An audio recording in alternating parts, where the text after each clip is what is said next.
AP ముఖ్యమంత్రి చంద్రబాబు నాయుడు గారు విడుదల చేస్తానన్న 7 శ్వేతపత్రాల్లో తొలి శ్వేతపత్రం విడుదల చేశారు పోలవరానికి సంబంధించి. చాలా లెక్కలే చెప్పారు.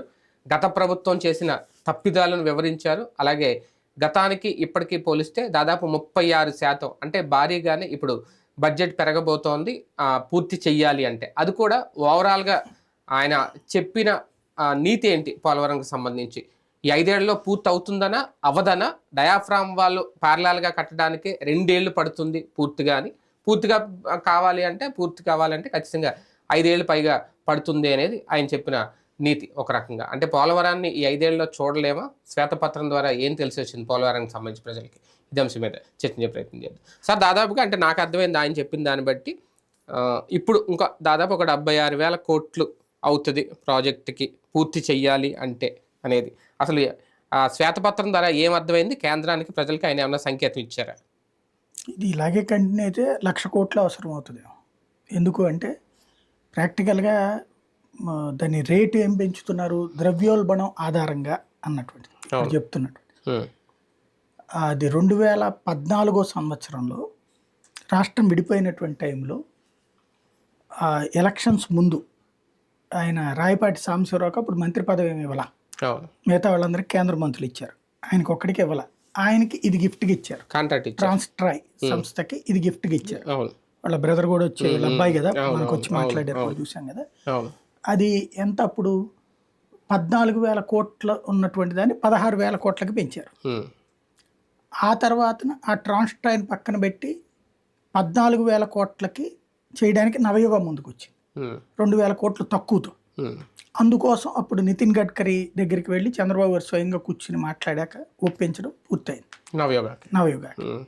ఆ తర్వాతన ఒక 9 నెలల తర్వాత రివైజ్డ్ బడ్జెట్ అంచనాలు అంటూ 55,000 కోట్లు రాష్ట్ర ప్రభుత్వం కేంద్రానికి పంపించింది. సెకండ్ డిపిఆర్ ఎందుకని పంపించింది అంటే, అది అప్డేటెడ్ వాళ్ళ బడ్జెట్ ఇట్లుంది, అక్కడ ముంపు ప్రాంతాలు ఎప్పుడు వచ్చింది అది అంటే,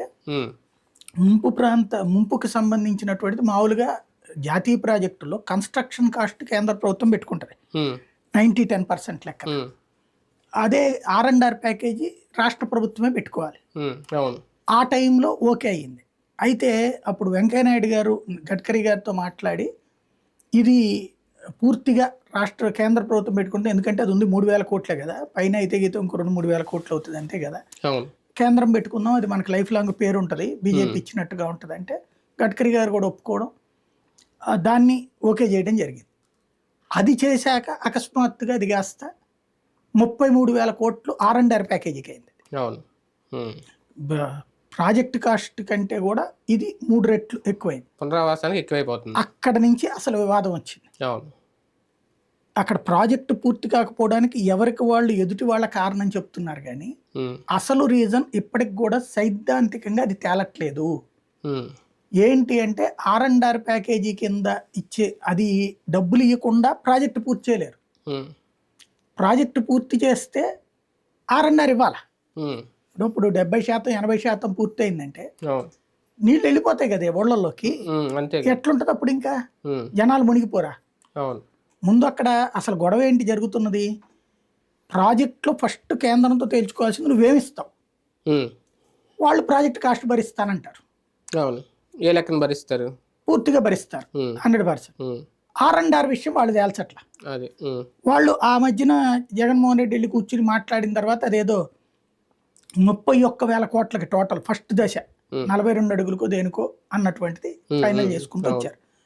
అయితే దానికి వచ్చినటువంటి సమస్య ఈ లోపుగా ఈ గోల్ నడిచింది. అంటే ఈ గోల్ ఇంకా తేళ్ళ ముందు అసలు అక్కడ సమస్య ఎందుకు వస్తుంది. ఇప్పుడు అప్పట్లోనే వీళ్ళు మాట్లాడుతున్న దాంట్లో వాస్తవాన్ని అంటే ఒక ఇరిగేషన్ నిపుణులు మాట్లాడాలి, ఎవరు మాట్లాడట్లేదు.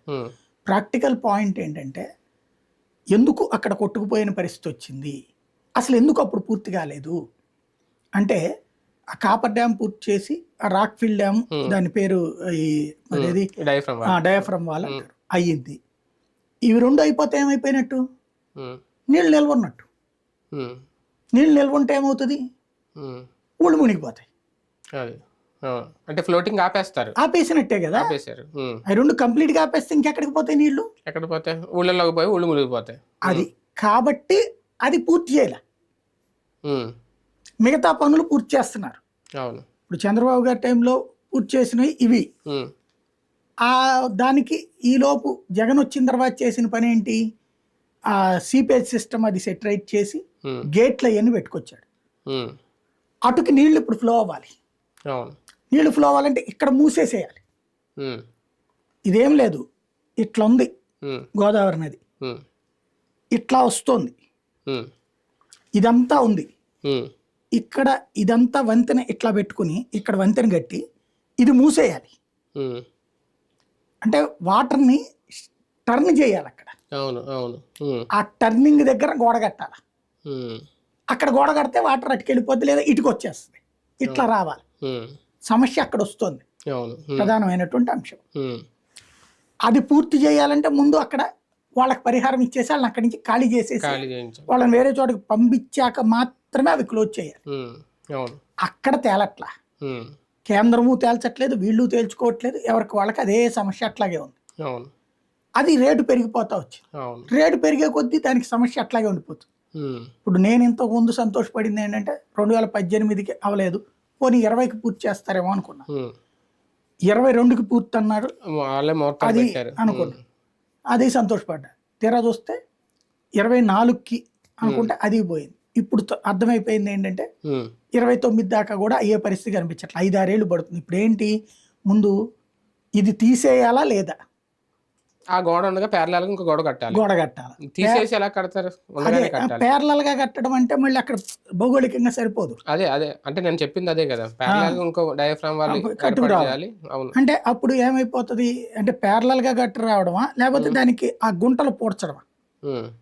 అంటే దాని కరెక్ట్ గా చెప్పాలి, ఇట్లా గుంటలు ఉన్నాయి, ఆ గుంట చుట్టూ గోడ కట్టడం ఇంకొకటి, ఇది చేయడమా? దీని దగ్గర ఎవరు ఆలోచన వాళ్ళు చెప్పారు. అదే కూడా పెరిగిపోయినట్టుంది అంచనా. 500 కోట్లు ఇప్పుడు 900 కోట్లు ఎంత అవుద్దని లెక్కేసారు. పెద్ద ఇష్యూ కాదు 900 కోట్లు అంది. ఓవరాల్ ప్రాజెక్ట్ కాస్టే పెరిగిపోతుంది. అదే డయాఫ్రామ్ వాల్ కూడా ఇప్పుడు ముందు అది కట్టాలన్నా దాని అంచనా అంతే, అది 900 36% అంటే ముందు అది కూడా వీళ్ళకి అనుభవం లేదన్న విషయం అర్థమైంది. నవయుగాకి అనుభవం మెగా, ఇప్పుడు వీళ్ళకి కాదు. ఇప్పుడు వాట్ నెక్స్ట్? ఇప్పుడు ఎవరు ఎక్స్పర్ట్లు, అంతర్జాతీయ ఎక్స్పర్ట్లను పిలుస్తున్నారు. అంతర్జాతీయ ఎక్స్పర్ట్లు వచ్చి చూసి చెప్పాలి. వీళ్ళు పిలుస్తున్నది అమెరికా, ఈ కెనడా ఇట్లాంటి దేశాల నుంచి పిలుస్తున్నారు. అసలు చైనా వాళ్ళని పిలిస్తే బెటర్. ఇట్లాంటి భారీ డ్యాముల నిర్మాణం చైనా వాళ్ళకి తెలుసు, కట్టేస్తుంటారు. కాబట్టి వాళ్ళ బెటర్ ఏమో ఒక రకంగా చెప్పాలంటే ఆ దేశాలతో పోల్చుకుంటే. కాకపోతే ఇప్పుడు ముందు వీళ్ళందరూ ఒక విజిట్ చేసి 4 రోజులు చూసి వీళ్ళు ఒక రిపోర్ట్ ఇచ్చి వీళ్ళు కేంద్ర ప్రభుత్వానికి ఇస్తే, కేంద్ర ప్రభుత్వం పోలవరం అథారిటీకి ఇస్తే, ఇదంతా చేసుకోవడానికి ఒక ఫైనల్ పిక్చర్ రావడానికి ఎన్నాళ్ళు పడద్దో తెలియదు. మామూలుగానే ప్రభుత్వ కార్యక్రమం అంటే నెలల తరబడి ఏళ్ల తరబడి పట్టేస్తుంది. ప్రభుత్వ ఫైల్ అంటేనే తలనొప్పి. అట్లాంటిది ఇది. ఇప్పుడు ఓ రకంగా బాబు గారు ఆ మాట అన్నారంటేనే అర్థమైపోతుంది. ఆయన లాంటి ఇంకా నేను వేగంగా పూర్తి చేస్తాను ఇదని చెప్పే మనిషి ఆ మాట అన్నారంటే ఇప్పట్లో కాదు అన్నది అర్థమవుతుంది. జాతీయ హోదా కలిగిన ప్రాజెక్టు, కేంద్రంతో లింక్ ఉన్న ప్రాజెక్టు కాబట్టి రాష్ట్ర ప్రభుత్వానికి ఇద్దరికి మధ్య గ్యాప్ పెరిగిపోయి ప్రాజెక్టులు పూర్తి అవ్వట్లేదు. పోలవరం ఇప్పుడు నిన్న అంబటి రాంబాబు గారు మాట్లాడింది, మళ్ళీ మా జగన్ వచ్చి అధికారులు మేము చేస్తాం తప్ప వీళ్ళ వల్ల కాదు అని చెప్పాడు. అంటే ఈ 5 ఏళ్ళు కూడా వీళ్ళు తాత్సారం చేసేస్తారా? అంటే ఇక్కడ సమస్య ఏంటంటే జాతీయ ప్రాజెక్టు లింక్ కాదు, అదే జాతీయ ప్రాజెక్ట్. అవును, రాష్ట్రానికి అసలు సంబంధం లేని దాన్ని వీళ్ళు నెత్తిన పెట్టుకున్నారు. ఎందుకని? ఎవరి అవసరాలు వాళ్ళకి, జగన్ అయినా బాబు అయినా ఎవరైనా సరే ఎవరి ఆలోచనలు వాళ్ళకు ఉన్నాయి. ఎవరికాళ్ళు ఎదురు వాళ్ళది స్వార్థం అని చెప్పుకుంటూ వచ్చారు. ఇప్పుడు 25,000 కోట్లు దాంట్లో బాబు తినడానికి ప్రయత్నించారని చెప్పి జగన్మోహన్ రెడ్డి దాంట్లోకి 800 డిస్కౌంట్ ఇచ్చాడు తప్పించి ఆయన ఏం చేశాడు? ఎన్నోసార్లు మాట్లాడుకున్నాం. రివర్స్ టెండరింగ్ పేరుతో 800 కోట్లు తగ్గించాడు. కానీ అంతకుముందు ఏమన్నారు? నిర్వాసితులు లెక్క. ఆ నిర్వాసితుల దగ్గర నుంచి వచ్చింది అసలు సమస్య. 50,000 ఉన్నోళ్ళు 1,00,000 అయ్యారు. గోదావరి జిల్లాలో అడ్రస్సులు ఆధార్ కార్డులు అక్కడికి మారబడ్డాయి. ఇవన్నీ నడిచినాయి. అవి వాటి సంగతి ఏంటని అడుగుతుంది కేంద్రం. అది ముట్టుకుంటే టోటల్ ఇష్యూ రగులుతుంది, నియోజకవర్గాల వారి ఓట్లు లేచిపోతాయి అనేది భయం ప్రభుత్వానికి ఉంటుంది. టోటల్ గా జరుగుతున్నది అది. 3వ DPR ఇవ్వడానికి రెడీ అవుతుందా ఇప్పుడు రాష్ట్ర ప్రభుత్వం? కేంద్రానికి? నేను అనుకోడు. ఇక రాష్ట్ర ప్రభుత్వం కాదు, ముందు ఆ ఎక్స్పర్ట్ల నివేదిక వచ్చాక పోలవరం అథారిటీనే ఇస్తుంది డిపిఆర్. అది అమలు సూపర్విజన్ మాత్రమే రాష్ట్ర ప్రభుత్వం చేస్తుంది. అది అమలు సూపర్విజన్ రాష్ట్ర ప్రభుత్వం అంతే. డిపిఆర్ అన్నటువంటిది ముందు ఇప్పుడు వాళ్ళు ఫస్ట్ ఎక్స్పర్ట్ల ఒపీనియన్ వచ్చాక దాని ఆధారంగా రాష్ట్ర ప్రభుత్వం ఏం చెప్తుంది అనేది చూడాలి అసలు పాయింట్. అంటే మళ్ళీ ఇంకొక కాంట్రాక్ట్కి ఇవ్వడానికంటే రాష్ట్ర ప్రభుత్వం చేతిలో ఉంటుంది. అది ఇప్పుడు అంతర్జాతీయంగా ఎక్స్పర్ట్లను తీసుకొచ్చిన నిపుణులు తీసుకొచ్చిన కేంద్రం ఇన్వాల్వ్ అవుతుంది సరే. అది వాళ్ళు చెప్పిన దాన్ని బట్టి తెలుస్తుంది. ఎందుకంటే 2 సార్లు ఒక రకంగా 2 ప్రభుత్వాలు ఫెయిల్ అయినాయి అని అనుకోవాలి. ఓవరాల్గా చూసుకుంటే ఫెయిల్ అయినట్టే లెక్క. మళ్ళీ ఈసారి కన్స్ట్రక్టివ్గా చేయాలంటే ఇంకా కేంద్రం చేతుల్లో తీసుకుంటుందా? అది కేంద్రం తీసుకోదు. కేంద్రం ఎందుకంటే ఒక జాతీయ ప్రాజెక్టులు వీళ్ళే చెప్పారు కదా, కేంద్రం చేపట్టిన జాతీయ ప్రాజెక్టులు 16 ఏళ్ళు పట్టినాయి, 20 ఏళ్ళు పట్టినాయి అన్నటువంటి. సరిగ్గా గనక గడ్కరీకి అప్పచెప్పేస్తే ఆయన ఏదైనా కాన్సన్ట్రేట్ చేయగలడు. ముందు అసలు సమస్య ఇక్కడ అందరం మనం ఏంటంటే కన్వీనియంట్గా మర్చిపోతుంది నిర్వాసితుల సమస్య. నిర్వాసితులు 33,000 కోట్లు 40,000 కోట్లు అంటే కేంద్రం వెనకాడతానే ఉంటుంది. ఎందుకంటే దేశంలోని అన్ని ప్రాజెక్టుల దగ్గర అదే సమస్య వస్తుంది. రేపు పొద్దున 1,00,000 మందికి 33 లక్షల కోట్లు అయితే, ఏదో 33,000 కోట్లు అయితే ఏ విధంగా ఉంటుంది అసలు? ఇక ప్రాజెక్ట్ ఎట్లా కడతారు?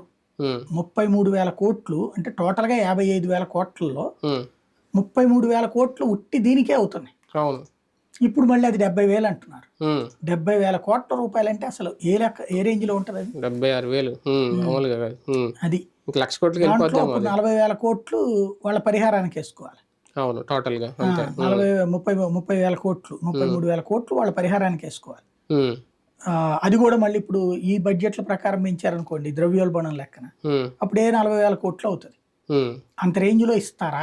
రాజకీయ కోణంలో చూసినప్పుడు శ్వేతపత్రం విడుదల చేసి గత ప్రభుత్వం గురించి బాబు గారు చెప్పిన క్లారిటీ ఏంటి? ఇంతకుముందు Jaganmohan Reddy last trip parliament లో అసెంబ్లీలో మాట్లాడాడు కదా డీటెయిల్డ్ గా. సేమ్ ఇప్పుడు రివర్స్. అప్పుడు జగన్మోహన్ రెడ్డి ఏం చెప్పారు దీంట్లో, అప్పుడు ఉన్నటువంటి ప్రభుత్వం బాబు గారు ఎట్లాగ చివరిలో అక్కడ నెలలు నిలబెట్టేసేసి దాని ద్వారా పంపింగ్ చేద్దాం అనుకున్నారు, పట్టిసీమకు చేసిన దానికోసం కట్టేసినటువంటి దాని వలన ఇదంతా డ్యామేజ్ ఎత్తిపోతలు చేసేద్దాం అనుకున్నారు. దాని వలన అది మొత్తం వాటర్ ఇటుకి షిఫ్ట్ అయ్యి ఇది దెబ్బతినేసి కాన్సెప్ట్ పెట్టింది ఆ ఉద్దేశంతో. దాని వలన ఆ వాటర్ కాస్త వచ్చి రాక్ ఫిల్ దాని మీదకి వెళ్ళిపోయేసి దెబ్బతినేసింది అని ఆయన చెప్పుకొచ్చారు. ఇప్పుడు దాని వలన ఇదంతా చేయడానికి టైం పడుతుంది, ఇదంతా ఆ రోజున ఆయన స్వార్థం అన్నటువంటి పాయింట్ చెప్పుకొచ్చారు. ఈయన ఏం చెప్పారు, ఆ టైంలో వాస్తవంగా మునిగిపోయింది ఎప్పుడు, అది ఒక 2 ఏడాది తర్వాత 2 ఏళ్ల తర్వాత అయితే ఖచ్చితంగా వీళ్ళదవుతుంది. అప్పుడు కరెక్ట్ గా 2 నెలల్లో అది మునిగింది, కొట్టుకుపోయింది. వరదలు వచ్చినప్పుడు కరెక్ట్ గా బాబు గారి గవర్నమెంట్ దిగి వీళ్ళు వచ్చినటువంటి ఆ 2 నెలల్లో కొట్టుకుపోయి, ఆ 2 నెలల్లో కొట్టుకుపోయిన దానికి కారణం ఏంటంటే బాబు గారు నేను చెప్పింది ఏంటి, మొత్తాన్ని రివర్స్ టెండరింగ్ పేరుతో అందరినీ తీసిపడేశాడు ఆయన. ఆ తీసిపడేయడం వలన వచ్చినటువంటి సమస్య, దాని వలన అది ఇటు పక్కకి డైవర్షన్ అయ్యి వచ్చింది అన్నటువంటిది బాబు గారు చెప్పింది. ఇట్లాంటి అహంభావి ఇట్లాంటి అహంకారంతో ఉన్నటువంటి వ్యక్తి కారణంగా నాశనం అయిపోయింది రాష్ట్రం అన్నటువంటిది. దానికి కారణం ఎందుకని అంటే దాని గురించి అవగాహన ఉన్న అధికారులందరినీ కూడా మార్చేశాడు అన్నటువంటి ఉద్దేశం. దీంట్లో 2 రకాలు ఉంటాయి. అవగాహన ఉన్నోళ్ళు లేకపోవడం వల్ల కూడా జరిగి ఉండొచ్చు. ఫర్ ఎగ్జాంపుల్ విజయవాడలో ఒకప్పుడు 1 టౌన్ లో వరదలు వచ్చినాయి. అసలు 1 టౌన్ అంటే కృష్ణా నదికి సంబంధం లేని ఏరియా. గట్టెనకాల భవానీపురం అటు వరదలు రావడం తెలుసు, కృష్ణలంకలో వరదలు రావడం తెలుసు, కృష్ణలంక హైవే దాకా వచ్చినాయి చూసాం. కానీ అక్కడికి వరదలు రావడం ఫస్ట్ టైం చూసాం. ఏంటి అసలు 1 టౌన్ లో బోడెమ్మ హోటల్ సెంటర్, పంజా సెంటర్ వైపు నీళ్లు నిండిపోవడం ఏంటి, ఇళ్లలోకి నీళ్లు వెళ్ళిపోవడం ఏంటి అర్థం కాల. పడవలు వేసుకుని వెళ్ళాను నేను, పడవ తెప్పించి పడవ వేసుకుని. అంటే ఒక రకంగా కొంచెం ఎత్తుగా ఉంటాయి కొండలు ఇవన్నీ ఉంటాయి అనుకుంటా కదా. అసలు పైన ఉండేది హైవే అంటే ఇదే 1 టౌన్ అంటే పైకి ఉంటుంది. అసలు అక్కడ నది కూడా ఉండదు కదా. అవును, నది భవానీపురం వైపు నుంచి అటు ఉంటది, అటు నుంచి రాదు అసలు. అదంతా 1 టౌన్ లో రాదా? అది భవానీపురం మళ్ళీ 12th అనమాట, అది 12వ పట్టణం. ఇది ఒకటి. అంటే కాళేశ్వరం మార్కెట్, ఇది కాళేశ్వరం మార్కెట్ అది కూడా అక్కడ మధ్యలో కరెక్ట్ గా బోడెమ్మ హోటల్ ఆ ఏరియా అనమాట. అక్కడ ఎట్లా నిండిపోయింది అనేది అర్థం కాదు. అప్పుడు తర్వాత తేల్చింది ఏంటంటే కాంగ్రెస్ అప్పుడు పవర్లోకి వచ్చింది. వచ్చిన టైంలో అంత ముందు ఉన్నటువంటి కమ్యూనిస్టుల నుంచి వీళ్ళు తీసుకున్నారు. గ్రౌండ్ లెవెల్ పట్టించుకోరు కదా. ఈ మన అటు పక్కన దేవీనగర్ అటు ఏరియాలకు సంబంధించి లింక్ ఉన్నది ఒక కాలువ ఉంటుంది. అంటే ఇటు నీళ్లు అటు పక్కన డ్రైనేజీలోకి వెళ్ళిపోవాలి, పెద్ద డ్రైన్లో. 1 టౌన్ లో ఉన్న మురికి నీళ్ళు అంతా కూడా వేస్ట్ వాటర్ అంతా అటు వెళ్ళాలి. అక్కడ ఒక గేట్ ఉంటది అనమాట. అక్కడ ఒక అతను ఎంప్లాయీ ఉండేవాడు. ఏళ్ల తర్వాత అతను పనిచేసాడు, ఎవరో కూడా తెలియదు, అతను నెల జీతం వెళ్ళిపోతుంది అంతే. లష్కర్ టైప్ జాబ్ అనమాట. అది తీసేవాడు, వెళ్ళిపోయేది, అంతా అయిపోయింది. అతను రిటైర్ అయిపోయాడు, వెళ్ళిపోయాడు. ఆ పని ఎవరు అడగలేదు, నీ పని ఏంటి, నువ్వు ఎంతకాలం చేసింది ఏంటి అని ఎవరు అడగలేదు, ఇంకొకళ్ళని పెట్టలా. దాంతో అది ఎవరికి తెలియదు. ఎవరు లేకపోయేటప్పటికి గేట్ క్లోజ్, నీళ్ళు ఆగిపోయి మొత్తం 1 టౌన్ ఇళ్లలోకి పావు వంతు వచ్చేసింది. అక్కడంతా ఇవి ఉంటాయి, మన ట్రాన్స్పోర్ట్ అవన్నీ ఉంటాయి, అవన్నీ నీళ్ళు వెళ్ళిపోయినాయి. పటేల్ రోడ్ ట్రాన్స్పోర్ట్ అట్లాంటి అవన్నీ ఉంటాయి, అవన్నీ నీళ్ళు వెళ్ళిపోయినాయి. ఏంటంటే అప్పుడు నేను ఫస్ట్ దాదాపుగా నేను లైవ్లు ఇచ్చాక టీవీ9లో కూర్చున్నప్పుడు, అప్పుడు కాసేపటి తర్వాత ఎంక్వైరీ చేస్తే దాదాపు 6-7 గంటల తర్వాత ఈ విషయం బయటపడింది. ఈ మొత్తం అసలు ఎక్కడ ఏంటి అనేది మూలాల కోసం కొట్టుకోవాల్సి వచ్చింది ఇంజనీరింగ్ డిపార్ట్మెంట్ అంతా. ఈ లోపు పాల ప్యాకెట్లు ఇవ్వాలి, ఎందుకంటే బయటికి రాలేరు, మురికి నీళ్ళు ఇళ్లలోకి వెళ్ళిపోయి దారుణమైన పరిస్థితి. సాయంత్రంకి 6కో 7కో బయటపడింది అసలు విషయం. ఆ గేటు తీయగానే వరద పోయింది, 1 గంటలో పోయింది వరద. కానీ ఒక రోజల్లా ఇది కూడా అట్లాంటిది అయ్యి ఉండాలా అంటే, ఆ టర్నింగ్ వాటర్ వెళ్ళేటటువంటి దాని గురించి ఎవరో తెలిసిన అధికారులు మార్చుండి ఉండాలి. ఎట్టించి వెళ్ళేటటువంటిదో ఆ తలుపులు తీసేయడం, లేకపోతే కనుక అక్కడ ఏదన్నా ఉండేది చూసి ఉండాలి. లేదా ఆయన చెప్పినట్టు ఓవర్ఫ్లో వలన అది కంప్లీట్ కాకపోవడం వల్ల నాణ్యతా లోపం కూడా చూడాలేమో ఇక్కడ. ఎందుకంటే ఆ ఫ్లోని తగ్గట్టుగా ఆ వాల్ నిర్మించలేదు అనేది కదా వీళ్ళు చెప్పారు. అండర్ కన్స్ట్రక్షన్ లో ఉన్నప్పుడు నాణ్యతా లోపం అనడానికి ఉండదు, నీళ్లలోది కదా. పూర్తి అయిన తర్వాత నాణ్యతా లోపం మాట్లాడతాం. అది అండర్ కన్స్ట్రక్షన్ లో ఉంది కదా, అండర్ కన్స్ట్రక్షన్ లో ఉన్నది నాణ్యత లోపం. అండర్ కన్స్ట్రక్షన్ లో ఉన్నప్పుడు నీళ్లు ఫ్లోటింగ్ ఎలా వదిలేసారు అని కూడా వదిలింది కాదు కదా, ఇల్లు పైనుంచి వచ్చేసినాయి, వీళ్ళ చేతుల్లో ఏం ఫ్లడ్స్ అయ్యే లోపే కట్టేసి ఉండాలి, అయిపోయింది. ఇప్పుడు మనకి చాలా సార్లు నీళ్లలో ప్రాజెక్టులకి అదే సమస్య వస్తుంటది. పులిచింతలకు కూడా అంతే కదా, గేట్ కూడా కొట్టుకుపోయి మళ్ళీ వేసుకుని చాలా తిప్పలు పడాల్సి వచ్చింది. సాగునీటి ప్రాజెక్టుల్లో సమస్య వచ్చేది అక్కడ. ఏం చెప్పేది అదే కదా, అందుకని ఆ సీజన్ లోనే ఫ్లడ్స్ లేనప్పుడు మాత్రమే దాన్ని పూర్తి చేయాలి, డయాఫ్రామ్ వాళ్ళు కట్టాలి. ఇంకా తర్వాత కుదరదు మళ్ళీ. ఒకవేళ అప్పుడు పూర్తి చేయకపోతే మళ్ళీ ఇంకా లేట్ అవుతుంది. అంతే. ఓవరాల్ గా ప్రాజెక్ట్ పూర్తి చేయాలంటే 5 ఏళ్ళు పై మాటే అంటున్నారు, 5 ఏళ్ళని కూడా అనట్లా. మేబీ నేను అనుకోవడం 2 ఆస్పెక్ట్లో ఆలోచిస్తున్నా. ఒకటి, ఆయన ఈ పరిహారం ఇవన్నిటి మీద కేంద్రంతో చాలా పేచీ ఉంటది కాబట్టి అందుకని 5 ఏళ్ళు అని చెప్తుండొచ్చు. రెండో కాన్సెప్ట్ నాకున్న సందేహం ఏంటంటే, అట్లా చెప్పి తొందరగా పూర్తి చేశారనుకోండి, ఇప్పుడు అప్పుడేమో 18 కల్లా పూర్తి చేస్తున్నాను రాసుకో అని దేవినేని ఉమా చెప్పడం, సాక్షిలో రాసుకోమని చెప్పడం, ఇట్లాంటివి చూసాం. ఈయన 2022లో నువ్వు రాసుకో అని చెప్పి ఈయన చెప్పాడు. ఈ రాసుకోవడాలు ఎక్కువైపోయినాయి, పూర్తిగా. ఈ దఫా అట్లా కాకుండా లేట్ అవుతుంది అని చెప్పి ముందే పూర్తి చేశారనుకోండి, అప్పుడు బాబు గారికి పరిపాలన క్రెడిట్ వస్తుంది కదా, ఆ రూట్లో అన్న అయి ఉండాలి. బట్ ఫస్ట్ బడ్జెట్ ఓకే అవ్వాలి. 70,000 కోట్లు అంటే ఇప్పుడు 55,000 కోట్ల నుంచి 38% పెంపు అన్నారు. 65,000 కోట్లు దగ్గరగా ఫైనల్ గా అది 70 అవుతుందా 75 అవుతుందా చూడాలి. అది ఒకవేళ 4 ఏళ్ళు అయింది అనుకోండి, ఇప్పుడు 2019లో వీళ్ళు 55,000 కోట్లు, 23కి అది 31,000 కోట్లు ఏమో శాంక్షన్ చేశారు. అది కూడా ఇంకా ఫైనల్ అప్రూవల్ రాలా, ముందున్న 2 అయినాయి. ఇప్పుడు వచ్చేటప్పటికి మళ్ళీ 70,000 కోట్లు అంటున్నారు. అంటే 19కి 55, 24కి 70,000 అంటే 29కి వస్తే ఎంత అవుతుంది అప్పుడు? అప్పుడు మళ్ళీ 1,00,000 కోట్ల ఉద్యమం కదా. అంతే, నెక్స్ట్ ఇంకోటి ఇప్పారంటే 1,00,000 కోట్లకి ఇస్తారు. ఒక రకంగా ప్రభుత్వాలు మారినప్పుడు ఇటువంటి పెద్ద పెద్ద ప్రాజెక్టులు ఆగిపోతా ఉంటాయా? ఈ పోలవరం కూడా అదే పరిస్థితి వచ్చిందా? ఒకే ప్రభుత్వం కంటిన్యూ అయితే ప్రాజెక్ట్ ఏమైనా పూర్తి అయి ఉండేదా? అట్లా అనడానికి ఏం లేదండి, ప్రభుత్వపు ప్రాధాన్యతను బట్టి ఉంటుంది. ఇప్పుడు పులిచింతలు ఉంది, రాజశేఖర రెడ్డి ప్రారంభించారు, తన హయాంలో పూర్తయ్యాక తర్వాత మిగతా అది పూర్తయిందిగా. ఆ తర్వాత వచ్చిన రోషయ్య కిరణ్ కుమార్ రెడ్డి టైంలో పూర్తయింది కదా. చంద్రబాబు గారి టైంలో కాంపెన్సేషన్ అది ఇవ్వాల్సి ఉంటే అది ఆగింది, అది అప్పుడు చివరికి ఆపారు. తర్వాత జగన్ వచ్చాక 300 కోట్లు 3,000 కోట్లు ఎంతో, అప్పుడు 300 కోట్లు అవ్వాల్సిన పరిహారం 3,000 కోట్ల రూపాయలు ఏమైంది, అది ఇచ్చేశారు. ఫైనల్ గా ప్రాజెక్ట్ చేతిలోకి వచ్చింది కదా పులిచింతల, అంతే. అంటే మీరు అన్నట్టు ముందుగా పూర్తి చేస్తే హ్యాపీ, లేదు చివరిలో ఉంచి మళ్ళీ పోలవరం ప్రాజెక్టు పూర్తి చేయాలంటే మళ్ళీ టీడీపీ అధికారంలోకి వస్తేనే, బాబు అధికారంలోకి వస్తేనే అవుతుంది అనే పొలిటికల్ గేమ్ ఏమైనా స్టార్ట్ చేస్తే ప్రజలు యాక్సెప్ట్ చేస్తారా? 2014లో జరిగినట్టు ఈ జనాలు అట్లాంటివన్నీ ముందు పూర్తి చేసిన వాళ్ళు ఎవరని చూస్తారు. ఇప్పుడు పూర్తి చెయ్యనందుకు ఓడగొట్టారా? నేను అట్లా అనుకోను. అవును. కానీ అక్కడున్న ప్రజల సమస్య నేను ప్రత్యక్షంగా చూసిన వాడిని. నరకం అన్నమాట. ఎప్పుడు వరదలు 2008, 2009 వరదలు అప్పుడు, 2004 అప్పుడు నేను ఎన్నోసార్లు పోయి అక్కడికి పోలవరానికి. ఆ వరదలు, ఆ బాధలు మామూలు కాదు, వర్ణాతీతం. ఎందుకంటే అక్కడ ఉండాలా ఉండకూడదో తెలియదు. ఎందుకంటే అక్కడ ఇల్లు అమ్ముకుందాం అంటే కొనేవాడు ఉండడు. ఎందుకని? మళ్ళీ గవర్నమెంట్ మారిపోతే తీసేసుకుంటది కదా. గవర్నమెంట్ మారిపోతే కాదు, ఎప్పుడు తీసేస్తారో తెలియదు. అక్కడ వీళ్ళకి పరిహారం చేతికి వచ్చేసింది అనుకోండి, వాళ్ళ పిల్లల పెళ్లిళ్ళు ఇవన్నీ ఉంటాయి.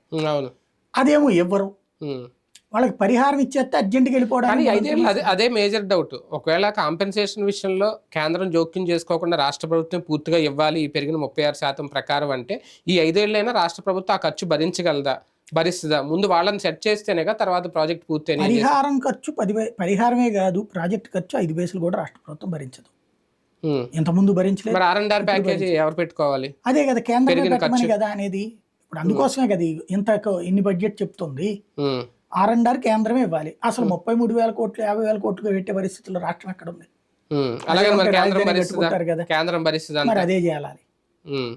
కూటమి మీద అదొక ఒత్తిడి ఉంటుంది. కన్ఫ్యూజన్, పెద్ద కన్ఫ్యూజన్. రైట్, చూద్దాం. పోలవరం మీద శ్వేతపత్రం అయితే విడుదల చేసేశారు. అది రాజకీయ కోణం కానివ్వండి, లేదంటే 5 ఏళ్లలో జరిగిన లోపాలు, ఇంకా దాని బడ్జెట్ ఏంటి, మరొక DPR ఇవ్వడానికి సిద్ధంగా ఉన్నామని సంకేతం. కానీ అసలు పోలవరం పూర్తి అవుద్దా లేదా ఈ 5 ఏళ్ళలో, అది పెద్ద మేజర్ డౌటే.